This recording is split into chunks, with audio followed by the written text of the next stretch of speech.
everyone, and welcome to an episode of Getting Hammered. I'm Mary Katharine, your host. We are your morning show for any hour. We are moderately right and moderately reliable, and here with me, as always, is Vic Matus, my co-host. How are you doing, Vic? Hello, Mary Katharine. I'm doing just fine. Had a lovely Saturday night, albeit it was very rain-drenched. Yes. It was my son's school's annual fall reception, the one that I, for now, a third year in a row, do a shift volunteering as a bartender. Nice. So I enjoyed doing that, and it was kind of funny because there was a new dad who took over a shift for somebody else, and all of a sudden he was next to me, and he was like in over his head. He didn't know. You could tell he didn't know what to do, and people are asking for the Pinot Noir versus a Rioja versus a Cab, and he's like, well, which is which? What? And he just turned to me and he said, somebody asked for Makers and Coke, and then he just goes, can I let you handle the complicated drinks? There you go. The complicated drinks, yes, the highballs consist of two things, but that's okay. You're like the Ryan Seacrest of school night bartending, which is people watch and they don't think there's like maybe a ton of skill involved, and then they try it themselves. Like they have the little jigger, and Yes. I'm like, I don't use it. The guy's using the thing. I know know how to eyeball it. He's got and it the guy down. came back. That effortlessness. No, that's what it is. It's cannot years of be practice. faked. Yeah. Which is obviously taking its toll on me right now. But I did want to say this, a couple things. Yeah. One, I did convince a nice fellow named Everett Price to tune in, so we'll see if he actually is tuning Nice. in. The second thing was I was actually stopped by a genuine hammerhead. Wow. Yes. A lovely lady. Her name is Ann Robertson, Love it. a mother, also has a kid at the same school. She just came up to me and said, "Are you Vic Matus?" I said, "Yes, because I love your podcast with Mary Katharine Ham Ruthless." And I said, "No, not quite." And she immediately stopped herself, and she says, "Oh, no, Getting Hammered. I'm so sorry because you were on Ruthless." You know what? It's nice to have fans of both. Yeah, it's a coming crossover. to us. And she was very excited to meet me, or at least I like to think that. But she wanted to talk. She's a big fan of yours, and she says she loves listening in the morning when she's getting her kids ready for school. She loves the mom talk. Oh my god. Go figure. Well, Go figure. I got some for you today, but before I get into that, yes. can I say Please. we are on YouTube at Oh, yeah. Getting Hammered Podcast. You can see us, our full set. I want to thank our team at Nebulous Media and Jennifer and Colin for making this look so nice. Absolutely. And the nice lady on Facebook Market who sold me this beautiful RCA. brand new RCA. That is a showcase showdown It's a right showcase here. showdown. That's It's it. beautiful. You got to tune in to see it, guys. You got to tune in to see it. I do want to say, and one other thing is, when I was at the bar at this thing, a guy asked for a gin and tonic. I give him his drink, and you know what he says to me? What? I go, here's your drink, and he says, thanks. And he said, so, how does this party rate on the quadrants? Which is a very old reference. I said A++. He said, on all the quadrants, and I said, the part of the night is young. Yeah. Mary Katharine, how are you? I'm pretty good. I was coming home yesterday from an event. Where was I? Some work thing I was doing. And I came into my front door, and there was a tussle with the door. There was an animal incident, or an insect incident, Oh, I should say. I opened the storm door, and a yellow jacket who had been stuck in between the storm door and the real door flew out at me. at you. Now, my door is up some very steep stairs, so this is like Oh my possibly a perilous position I'm in if I lose my cool. Okay, guys? Which would be terrible because of an insect. Yes. Okay. So he flies out. I'm not that scared of bees, yellow jackets, ugh. But I'm They're not not that good. scared of stinging insects. I am. However, he landed right in my hair, like right where you can see it out of the corner of your eye. And I said, to myself real fast in my head, I said, the cost of freaking out is pretty high, MK. Let's keep it chill. And so I just tossed my hair like this, thinking that the dumb yellow jacket would obviously fly off of my hair once my hair had been tossed calmly and strategically in the direction of the banister and over the side of my high staircase. No, he hung on. At which point I was like, okay, I'm not freaking out, even though I'm a little more freaked out than I was a second ago. And I took my hand calmly again, because I don't want to make him so mad that he stings me. And I sort of brushed him out and then went, ugh. But you didn't get stung. But I didn't get stung. I came out unscathed. And then I was excited to see it on the Nest camera. I was like, let me see how cool I was. And I got to tell you, the video's underwhelming because I was so cool under pressure, Vic. You weren't like freaking out. It doesn't. Like this. It just looks like a professional working mother coming home calmly and dispensing with a yellow jacket peacefully. Okay, that's what it looks like. If you've ever seen that before. Well, a couple. It's a very special OnlyFans category. Yes. First of all, congratulations not getting stung, because I could totally see you getting stung on the hand as you're brushing it out, because it'll be in like between the strands, and then how do you remove anything from your hair, right? You got to pull it out. If you lose it, Vic, if you are like me, which is basically Tom Cruise in Mission Impossible, you hold it together and you brush gently. Gentle. You didn't think about cutting the hair as a solution. Okay. The other thing is, it's interesting because it's almost October. I think at this point, like late August, those yellow jackets are angry, right? They start off okay. Like the last hurrah of this yellow jacket. They get really angry. But now they're in this daze because the weather's cooler, that I think that they're a little bit more sluggish, and you can that might be it, because he did unawares. seem sluggish. That's good. Okay. So that worked to your benefit. That's good. And Makes I'm glad me feel less brave, though. I guess. No. You still. It's about how you handled yourself, regardless of the bee. It's just how you handled yourself. Because my kids still make fun of me when we are walking in the parking lot after dinner, and one of those those brown shopping plastic bags from the supermarket. It got stuck in my foot. I thought it was like a rat or something, and I freaked out. I freaked out as it was caught in my foot, and they still think that's hilarious. No, there's always that moment where you can go either way. Yeah, well, I tend to go crazy. In other quick animal news, I do have my dog Scout is having a little bit of a hip issue. We've had it x-rayed. It doesn't seem to be a thing. Okay, good. But as a result, we rested him for a while. He really doesn't like to rest. He likes a lot of exercise. We rested him for a while. It doesn't seem to bother him a lot, but there's something going on. And so now he's on some muscle relaxers, which means I have drunk sleepy dog at home with me all day, and I have to keep supervising him up and down the stairs, because the other day I gave him the pills and he went down the stairs and I was like, whoa, sweetie, let's not injure ourselves further. Sort of like watching the president, actually. Hey, there you go. A lot of muscle relaxers. Did you see, this is another list. I know. But did you see the story in Axios? Yeah. With the White House's participation. Yes. About how what they're doing, they have a plan for preventing the president from physically falling. That includes the different candor shoes, is quite amazing. Exercises. Yes. He's doing some PT, some balancing stuff. Yeah. They're being very frank about this. Is this the Kamala camp? Well, this is interesting because I believe one of the people quoted on the record was a White House spokesman. I think it's Andrew Bateman is his name. Yes. And he used the word, he said, yes, we're doing this, albeit indignantly, he said. Indignantly, which is sort of like, maybe he meant like it's grudgingly that they have to concede that he has to wear. That they have to talk about this they in have some to. So form? he's got to take the short stairs on Air Force One. And even though as he was deplaning in Michigan, he kind of almost slipped again on the short stairs.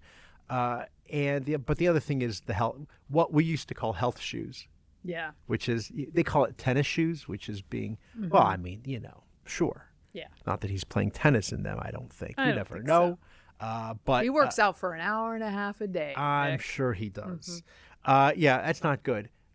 So we'll see. I don't know what the Kamala people are probably like. No, he doesn't need that. He's fine. She hides his shoes. Yeah. She hides his. No, when special he wear shoes. these new, very slick loafers. Yeah. Okay, we're gonna get back to 2020, but first let's do a little Hill news, shall we? Oh boy.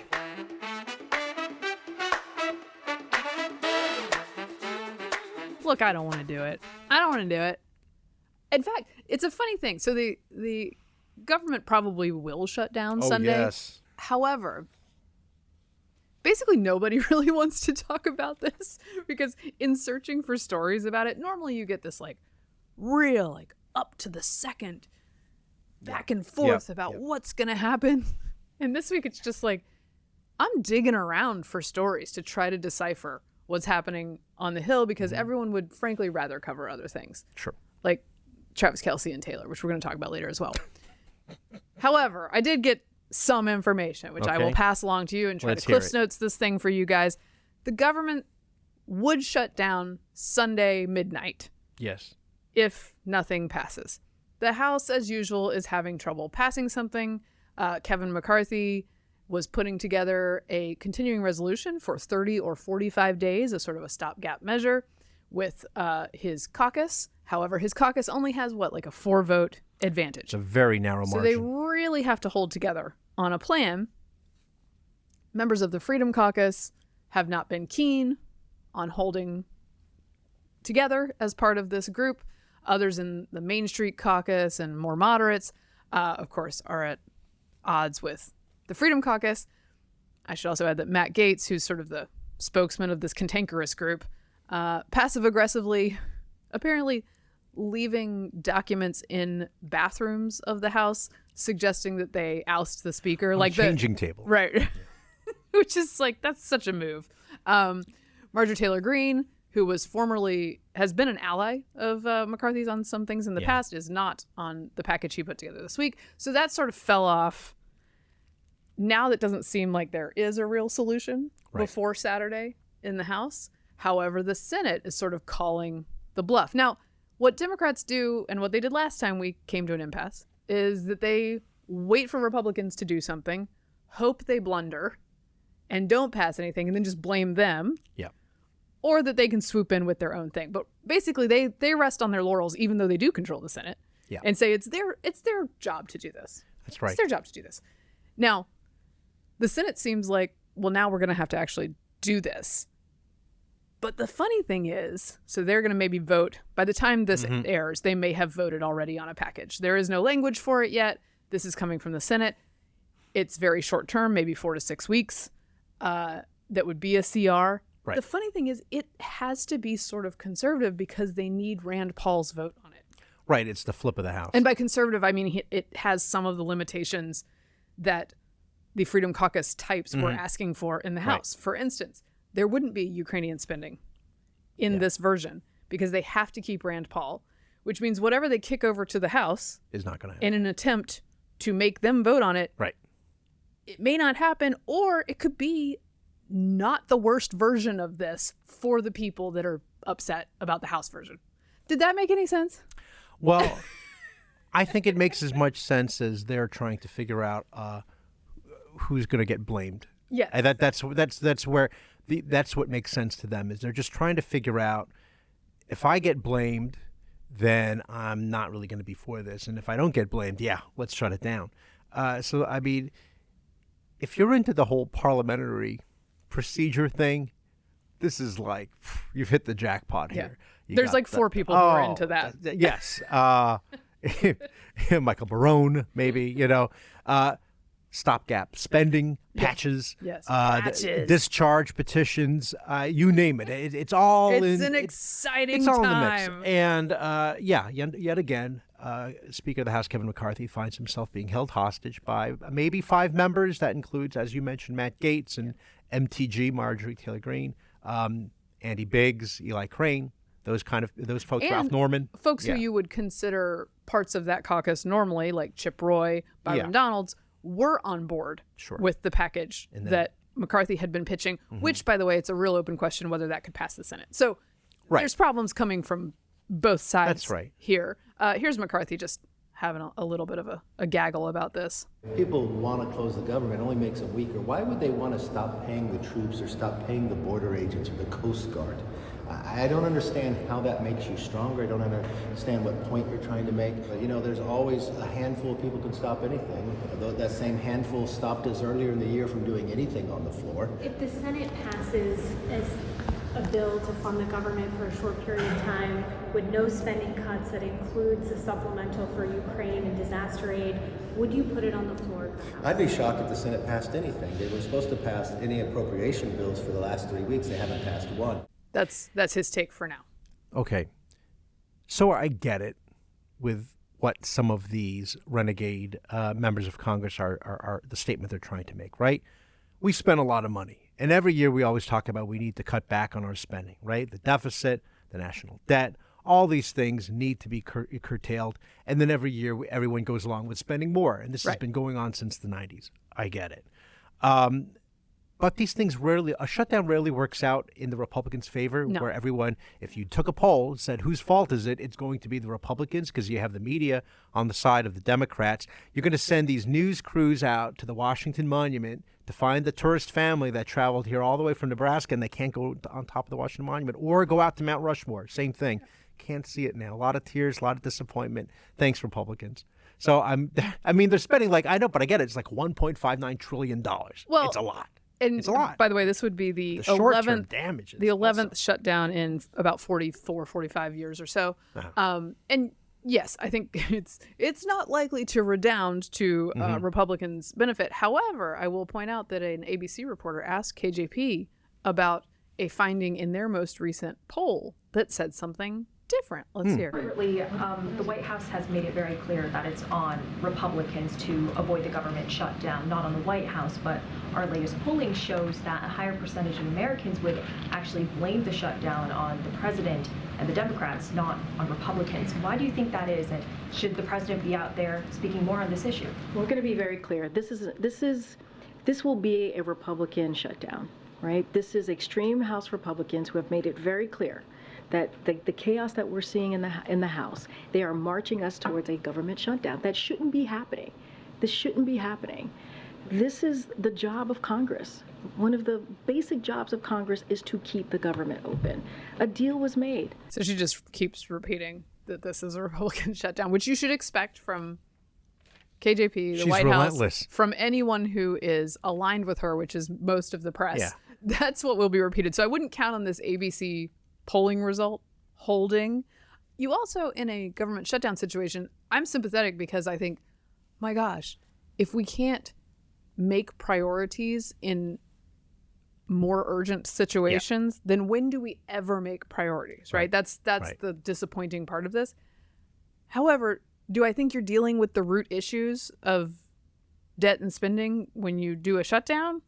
No, because a lot of that is not the drivers of the debt, right? So I'm not sure you're reaching that. Again, there's a lot of short-term pain. Members of the military not getting paid. McCarthy mentioned all these things just now.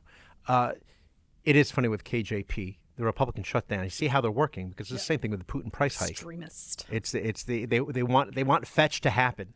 And look, and yeah, This I mean, one's more I guess likely maybe to I happen shouldn't be so than Putin's inflation. Right, Yeah. right. And maybe I shouldn't be pessimistic about who's going to get blamed on this. But I mean, here's the thing: if you lose 5 members of the House, how are the Democrats voting on this? Are they all voting against this so that Republicans have to carry it single-handedly and they can't? Because if they can just peel off 5, Right. then problem solved. But they're not going to, are they? So here's the concern for McCarthy, in my understanding of all this, is that deal made back when he became Speaker after 15 votes, that there was this suggestion that you could vote to vacate the speakership. Now, once again, they don't have anybody in mind who's going to do this job, but the threat of vacating, which has been left in the restrooms, the threat of vacating is what might keep McCarthy from teaming up with Democrats to pass some sort of Because you would seal have it. that wouldn't have spending cuts, which is the thing, or would have Yeah. Ukrainian spending, which are the things that are holding this up.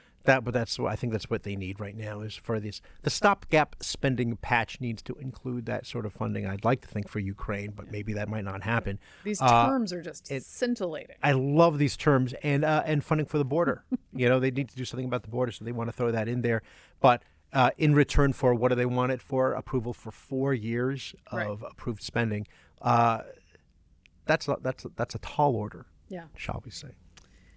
Speaking of the Senate, Oh, boy. shall we delve into the senator from your home state? How much time do we have?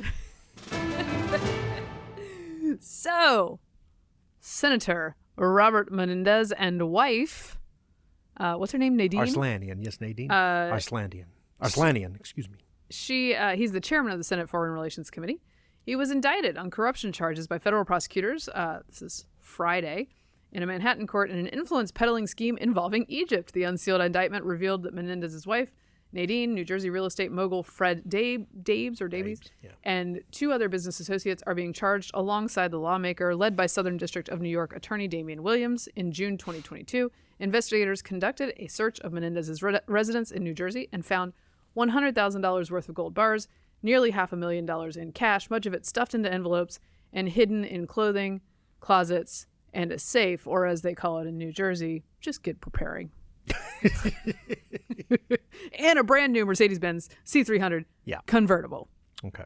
Right now, I think we stand, it started, like, by the way, only with Senator John Fetterman said immediately that he should resign while he's under indictment. Yeah.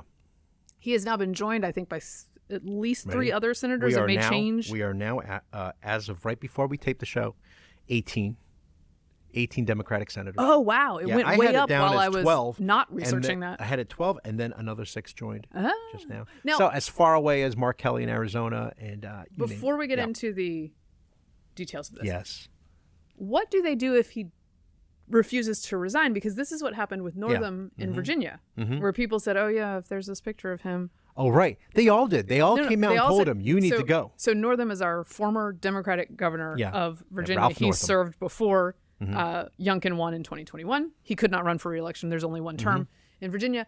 But one of the scandals that he experienced was in a college yearbook or a law school yearbook. It was like medical school. Medical school yearbook. He was pictured. We're not sure exactly which one. Yes, there were 2 people because their on faces the were page. obscured. Yes. Either in blackface or in a Klansman hood in this yearbook. Which is worse? It's hard to say. Listeners, we'll take a poll. Hard to say. I think the blackface is. I mean, it's really offensive. I mean, they're both. One is like scary. Okay, one is like, okay, the burning crosses that invokes like a threat. Yeah. And the other one is just it's demeaning.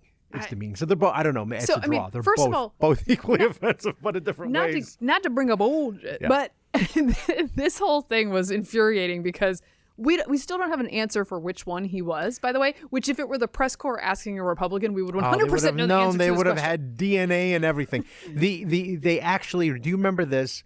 They even hired a law firm to investigate the photo. What does the law firm do? I have no idea, but maybe they have PIs on the payroll, and at the end of the day, they could not determine. No, they couldn't. They could not determine how the picture of these 2 strangers appeared on my name.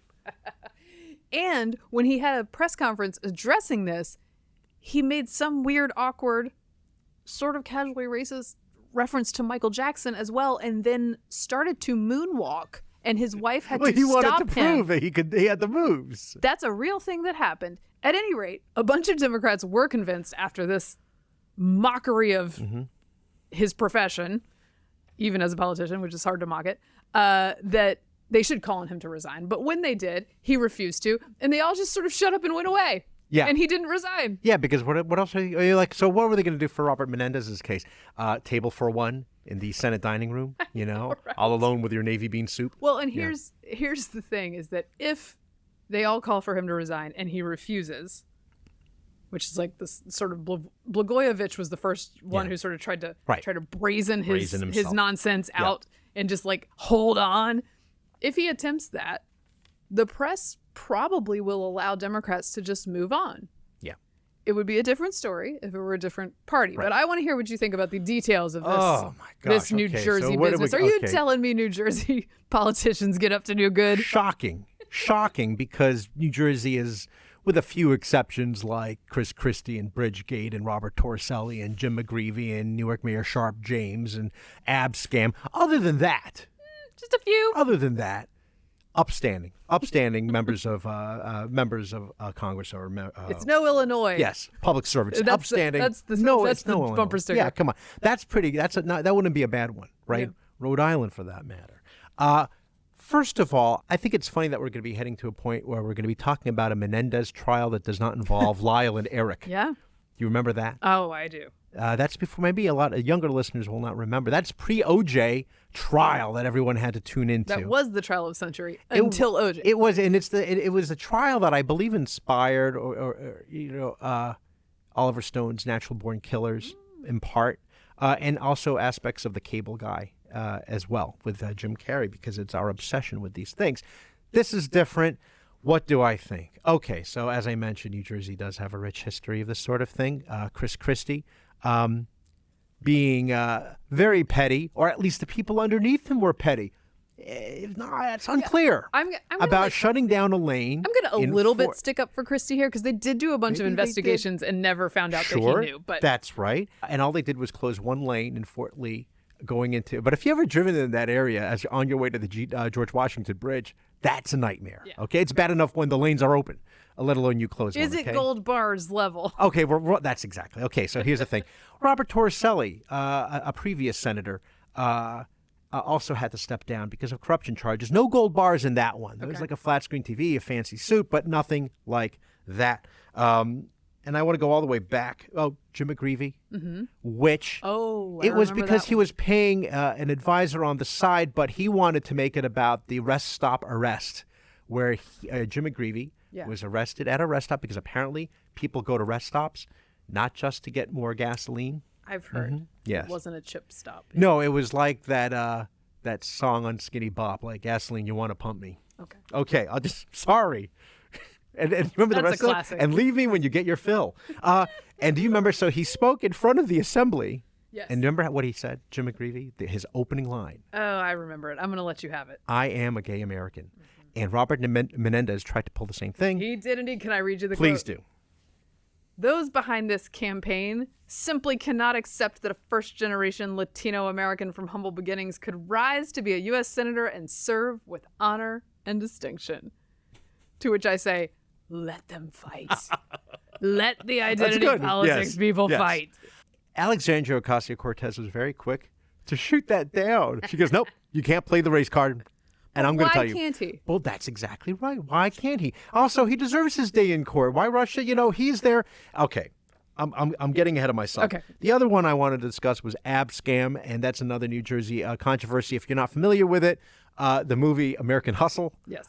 is a very loose adaptation of that scandal in which FBI agents posing as Arabs were giving suitcases full of cash to politicians in exchange for favors, citizenship, things of that nature. And that did bring down Senator Harrison Williams, leading to the only time, that's the last time, I believe, a Republican served as a senator from New Jersey. Oh. Very You know what? briefly. Now it would be problematic just to have FBI guys dress up as as Arabs. anyone of Arab descent. It's the cultural That's appropriation. appropriation You can't and do it. You entrapment. can't You just can't do do it. No, you can't do that anymore. And I believe it was probably entrapment for poor Harrison Williams. Okay. Here's my thought. Okay. These are all allegations. Okay, let's just Yes. let's just say that. Okay, it's all allegations. The New Jersey delegate. Yes, speaking on my the guy. gentleman from New Jersey. Okay, two things. One, Okay. the gold bars. You want to get to the gold bars? There are 13 gold bars. They're stamped with Swiss Corporation, Swiss Bank Corporation. Okay. Famously neutral, so that's important. Yes, famous and neutral. And if you watch these commercials with William Devane and Judge Napolitano, gold is the way to go. Okay. Right? Okay. Protect yourself from So the this chaos. is just a sensible. No, it's sensible. decision. It's sensible. I don't know how he got the gold bars, but don't we all want that? Okay, we should be thinking gold and silver. We should be so We should. lucky. We should. Okay, the second thing is the cash. Okay, we're talking about the cash. $480,000 stuffed into monogram jackets and safe and other locations in his house. And what was his explanation? Do you remember? I did not see that. His explanation was tailoring? He's like the old school folks who were scared and they stuffed money in their mattresses. goodness, he ain't that old. And he also invoked it gave him an opportunity to mention his parents who had to flee Cuba because he's a staunch anti-communist, which is true. But remembering that struggle, and that was so ingrained in his mind. And I guess 480,000 is enough Honestly, that's a pretty good line. in case the communists It's come not back. bad. In case the communists come back. That's more on the level of like Breaking Bad. Here's our go money. You Yeah. put it in the bag and then you just go with 480. 480. What It's just tipping money. wait, that's how we tip in Jersey. Yeah, I know. The thing is though, it really isn't like old people. Old people might save, I don't know, several $1,000s Also, stuffed he's not into that a old, is mattress. he? No, A, he's not old. B, it's not like he's talking about, those banks, you can't trust them. Yeah, In yeah. 1929, I lost a fortune. I almost jumped out a building. Didn't do anything like that. No. So that is, I'm not buying that. The other problem is, of course, what he allegedly got in exchange for the influence, right? The E-Class Mercedes. That's like that's the low line. It's a convertible. I'll grant you that, but it's This not, is a novel defense? Yes, it is a C class. It was a C class, I think. A C class. C for compact. How bad could it be? If C all is he compact. got was a C class. If I'm going as a United States senator, yeah. and you want my influence, I expect at least the S class. Okay. Okay, sedan. Noted. I want the full deal or a Bentley. This is the Blagojevich approach. I have something valuable. Yeah. You will give me It's not more than a only C that, class. As you remember, he said it's a beautiful effing thing. That's what he said. But those are serious. Those are serious charges. And here's my deep thought now. Okay. Jokes aside, my deep thought. What are the Democrats saying right now? We're all saying he needs to step down because we're principled. Unlike those Republicans with Donald Trump, multiple indictments, and they're all too scared, we're willing to go out on a limb and say our own party member needs to step down and resign. How great of us. Right. When in fact what they want is for him to be out, the Democratic governor to appoint someone to fill in the slot who will be another Democrat to protect them when re-election comes in 2024. If Bob Menendez decides, that would be so amazing, to run for a re-election in 2024, if he's still there, if he's not behind bars, And Chris Christie run against him. would be wild.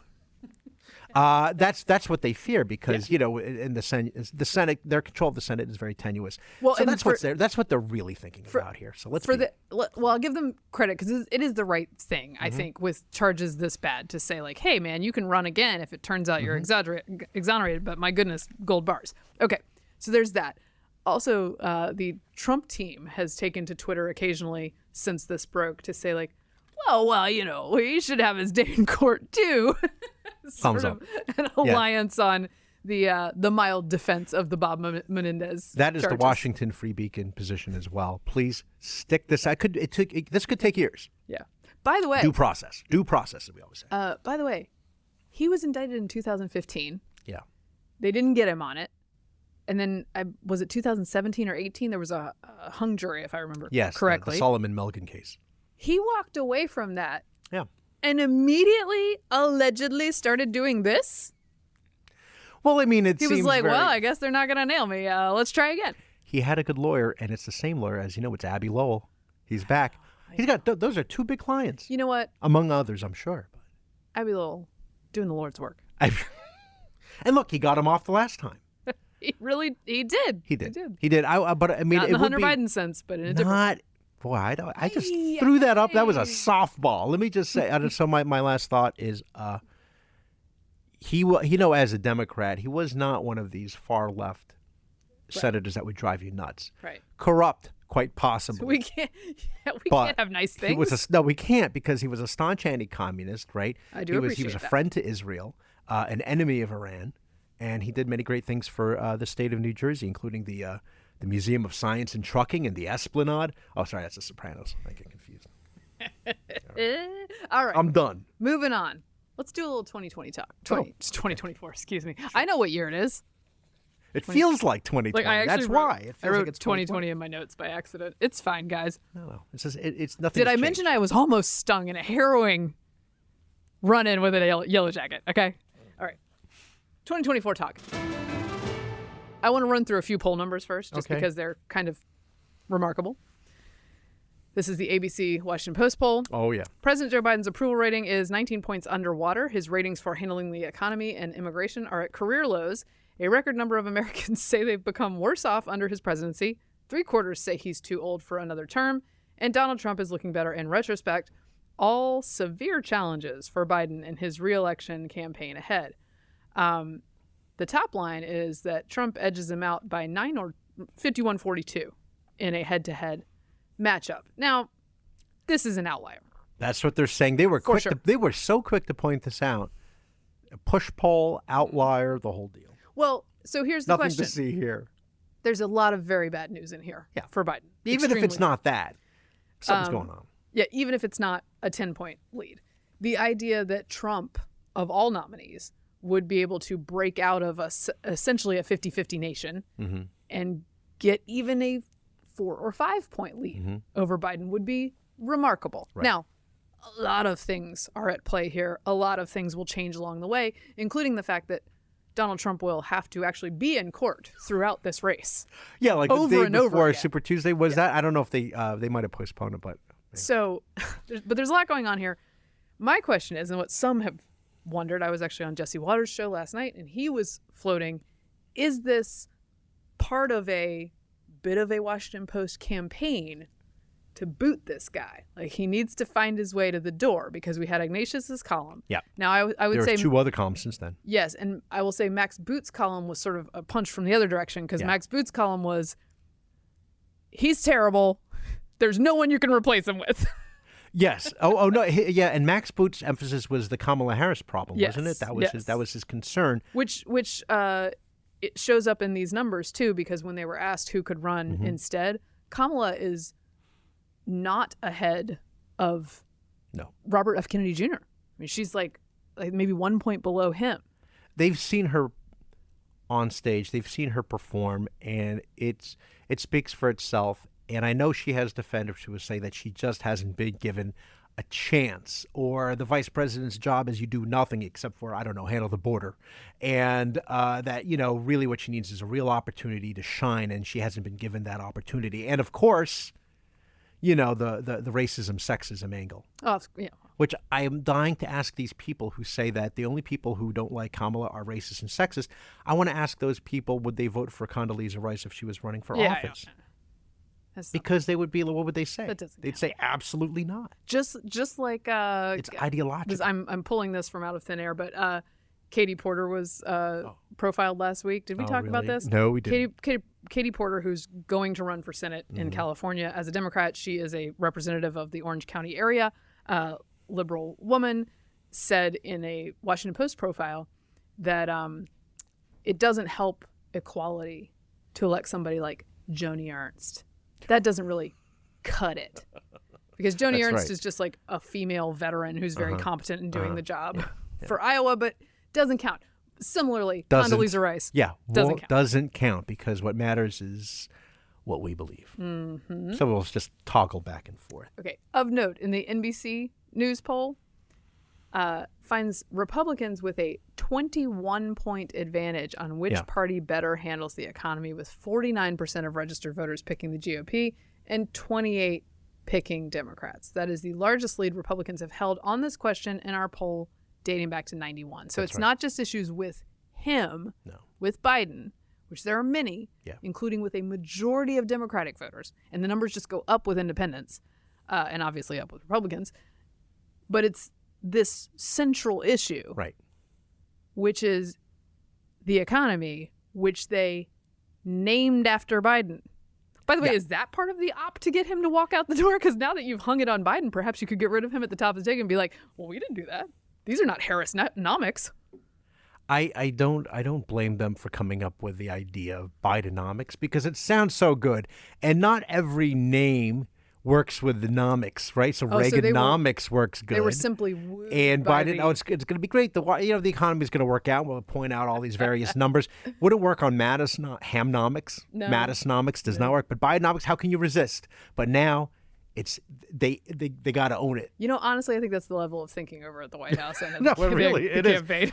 There are a number of interesting. When you break down those particular polls, you said that was an NBC one you mentioned, Yes. and then the ABC one. One of those numbers was that Trump was leading Biden +5 among Hispanics. Yes. That's another one that they need to be worried about. And there's been worry about this before, Yeah. noted in the New York Times Siena poll by Nate Cohn over at the New York Times, where they're experiencing the same fall off among minority voters in the non-college educated groups and even among younger Oh, voters, young because they people. skew younger. Down. They're lower income, they're non-college educated, and at lower rates, they're Right. willing to say they're going to vote for Democrats. Now, that is a problem for them as a coalition. Right. But here's the question. If the guy is Trump, and if you're only concentrating those gains in blue states, Right. it doesn't matter on the map. Yeah. I think, by the way, it's worthy to woo those votes either way, even if they are just in blue states.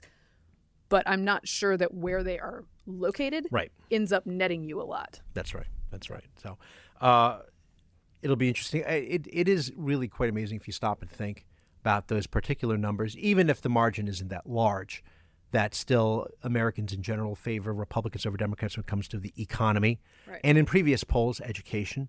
Those were the stalwart, the pillars of Democratic advantage in polling, right? Crime, foreign policy was always a Republican thing. Right. Let's assume that foreign policy is also not Biden's strong suit. Yeah. Not good. Also, can Republicans still lose? Absolutely. Yeah. With those kind of fundamentals, they can blow that game for Yeah. sure. Well, when For the sure. Did you see 2022? Yeah. If the nominee is not able to run in certain states, or if he has other legal problems, Well, and we don't know. here's the big issue about a Trump candidacy Mm-hmm. in that environment. He's not going to talk about the economy.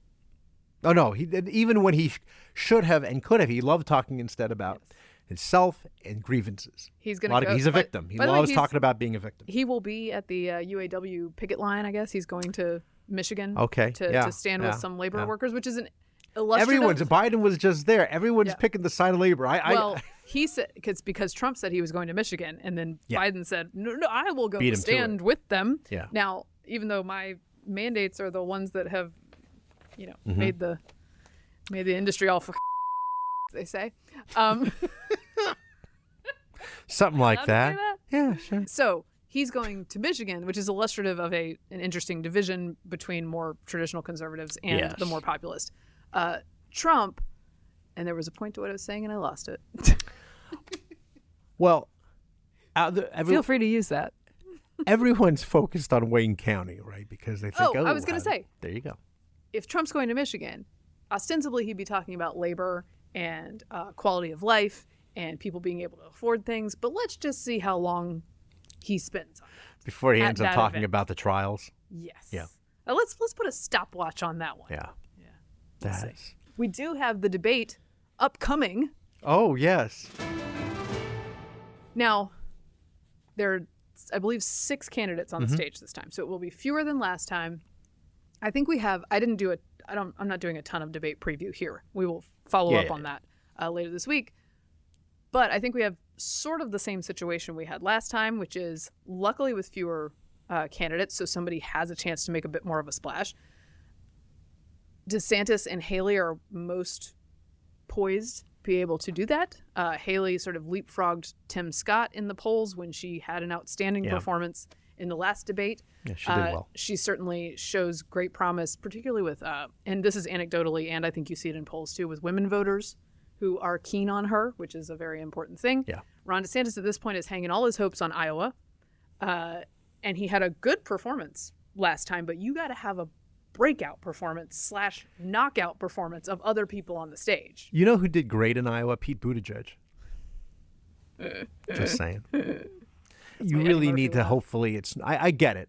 You want this. You want a snowball effect, and if you can ride assuming that nothing happens like the last time with in the Democratic Iowa caucuses of 2020, where Pete Buttigieg he won, but they refused to call it for him for days, and by the time they finally were able to concede in the news that he had won the Iowa caucus, everybody had been talking already about New Hampshire, and then of course Biden winning in South Carolina. It was a technological Charlie Foxtrot for the Democrats in that race. It was a snafu.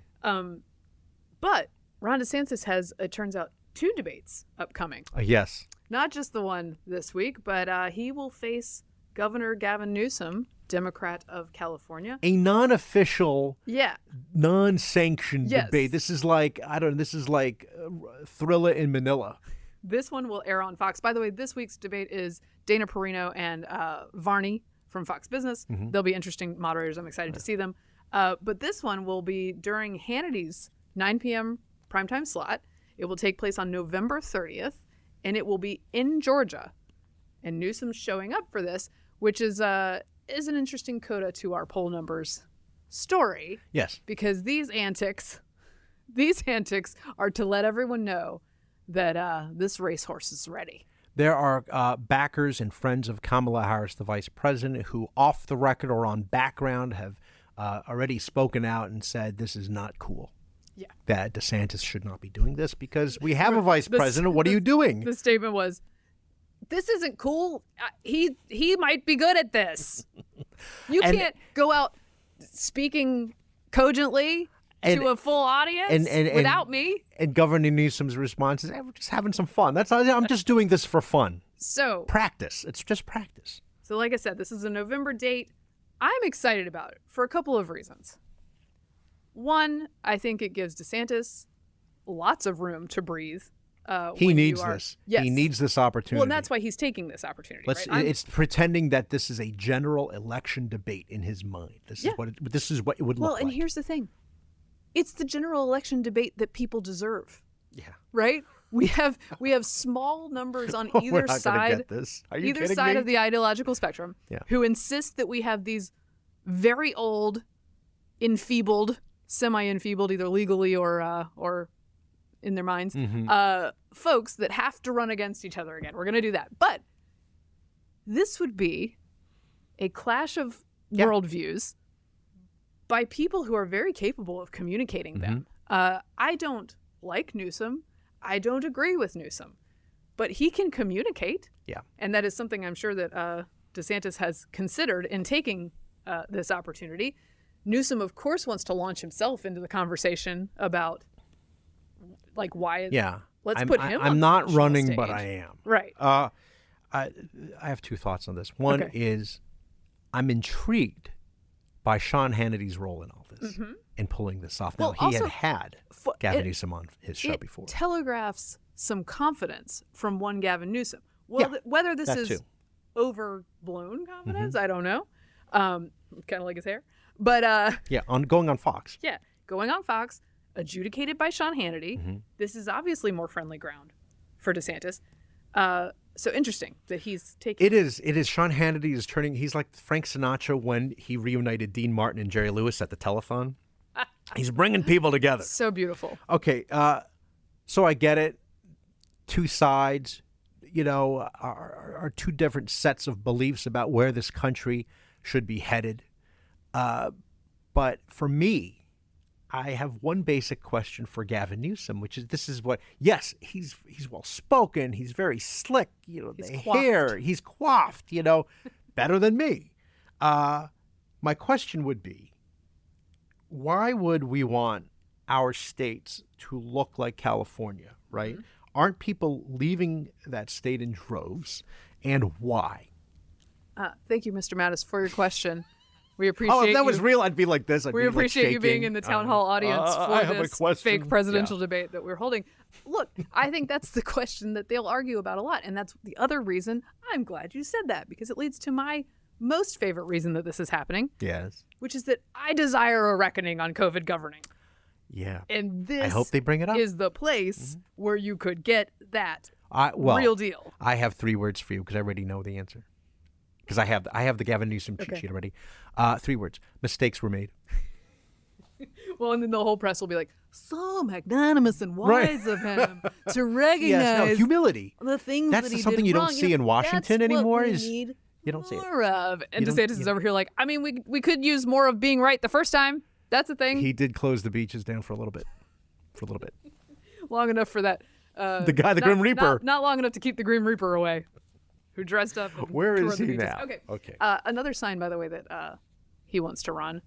He just vetoed that bill that I believe we talked about. Yes. That passed. It's a very distressing. It's things. There are issues, transgender issues that are very distressing happening in the state of California. Yes. So a California bill would have required judges to consider a parent's acceptance or affirmation of their child's gender identity when weighing child custody disputes.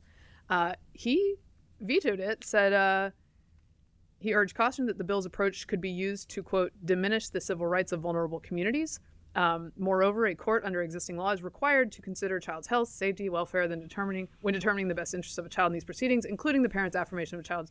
He's basically saying this kind of already exists under the heading of child's welfare, but it would have been pretty scary and invasive to have it codified in this way. So interesting that he, for once, takes the because he might be thinking of the long game, which is, how does this play outside of California? As amazing and wonderful as California is, perhaps this might not play in other states. But it is a very serious movement that's happening there, in which if there's a custody battle, they want in California for judges to rule on behalf of the parent who affirms the child's choice of gender versus somebody who says, well, I think my child is just going through a moment of confusion right now, and I don't want to have him or her take puberty blockers. No, forget it. Then you cannot. And in which case, have it your incentivizes the as proactive as possible parent, Yeah. right? So the parent doing the most, It's distressing. which might be the worst, is ends up. absolutely distressing. So anyway, that was Okay. vetoed. Speaking of parents' rights, can I just run us a little clip Oh boy. of Yeah. the Secretary of Education Cardona speaking, where he just has some thoughts on parents. There was civility. We could disagree. We could have healthy conversations around what's best for kids. I respect differences of opinion. I don't have too much respect for people that are misbehaving in public and then acting as if they know what's right for kids. So That seems to be sort of broadly interpreted, I think. There seems to be a danger there. Well, first of all, taking issue, this is what many school boards did and many of our friends on the left do, which is to take all parent upset and turn it into some sort of weird pathological problem. And threat. For instance, like the father who complained to his school board that the sexual assault of his daughter had not been properly dealt with and Yeah. had in fact been hidden from everyone, which in fact it was. He became the symbol of how parents were out of line when he was in fact very inside the lines when it came to what was required Right. of the school board. Same thing here. You're misbehaving in public, which means raising your voice at a school board Yeah. meeting. What does that mean? When you have every right to do so. Because by the way, the left has never done that. They don't misbehave in no. public. Act out. Make them uncomfortable is not No, their they whole don't do that. their whole thing. Yeah. But anyway, and then acting like they know what's right for kids. They do know what's right for kids. They're the parents of the children. Your kids. Yeah. But they don't believe that. No, They no, don't no. believe- Again, teachers, and to a larger extent, government should have more of a Labor say unions, teachers' in unions. what they're teaching your kids or having control over how your kids are being raised. I mean, it's kind of, well, Just believe them when they say stuff. I'd like to hope that most parents think that's crazy and that parents feel like they want to know. I'd like to think that a majority of parents want to know if these things are happening with their kids. Yes. I don't know the answer, though, but I hope so. Oh, they do. I can tell you the polling on this Oh. in New Jersey, where they had a Yes. they had Where the school districts are being proposed- sued. Right. They had a proposed law Yeah. that would require school districts to tell parents of minor children about social transitions. Right. That polls at 77% in the state of New Jersey. I believe it might be even slightly more among specifically parents of minor children, like into the 80s. It is a 70 to 85% issue. So, Okay. Slightly, I Yeah, no. get to 90, but I'll take it. alrighty. I'll take it. You want to talk about this We thing? did, well, we're going to get to that, but we want to talk about your thing first. Oh, okay. Well, if we have time. We have time. Okay. Bonus for the people. Bonus. Okay. My thing really quickly. No, this goes under the category of mistakes were made. Yes, correct? mistakes were made. Okay. You want to explain what happened here? Okay, so I have a sound clip also, Oh, which yes. is no. Okay. It is. Okay. I'll set it up. David Brooks, who is a New York Times columnist and a former colleague of Yep. yours, I'm not sure if we overlapped at the Weekly Standard. He tweeted something from an airport restaurant In Newark. in Newark. He had a plate with fries, a big old burger, and a scotch near bourbon, him, or a yeah, bourbon yeah. in the area, and said, "This cost me $78. This is why voters think the economy is terrible." I think Yes. was the quote. What happened after that, Vic? Yes, David, who, full disclosure, I consider him a friend, although I haven't kept as good touch with him over the years since he left the Weekly Standard, but I do see him from time to time, and we're friendly. He got outraged by the bill, right? The bill was, what, $80? Right. And he said, oh my gosh, burger, fries, and a drink. This is cost $80. No wonder everybody's upset.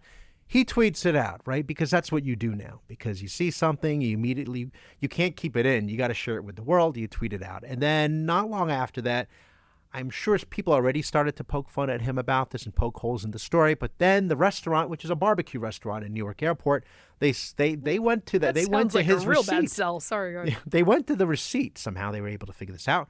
and did a line by line and said, gee, most of that bill comes from your drinks. And then immediately, in David's defense, he was very apologetic and admitted, using words like stupidly, that he rushed to send this poorly decided tweet. Yeah. Or it just, you think at the time that it's trenchant, and then you send it out, and then, well, he owned up to it and said that this was a mistake. Well, so Which yes, it was. he fell in the Tom Friedman trap, which is like don't take all your anecdotes and turn them into columns. Now, this wasn't a column. No, David Brooks's just a defense. tweet. I also think he's making the right point in the wrong way. Yeah. He has a point. Here he is talking about it on PBS. Oh, boy. And no, it's actually really good. All right. I want to commend him for this comeback. Good. From Let's this hear it. burial via That's social okay. media. He got roasted. Yeah.